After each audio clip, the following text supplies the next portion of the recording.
বাবা রাজ বাব্বার নন, বরং মা স্মিতা পাটিলের পদবি ব্যবহার করতে চান প্রতীক বাব্বার।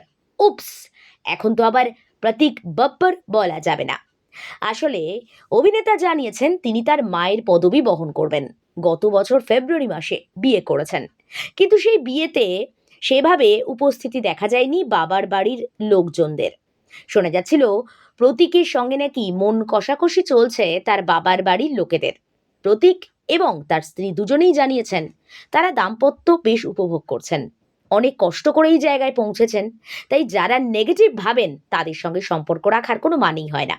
প্রতীক একটি ছবি শেয়ার করেছেন যেখানে ছোটবেলায় তিনি এবং তার মায়ের সঙ্গে কাটানো নানা অনুভূতি ব্যক্ত হয়েছে।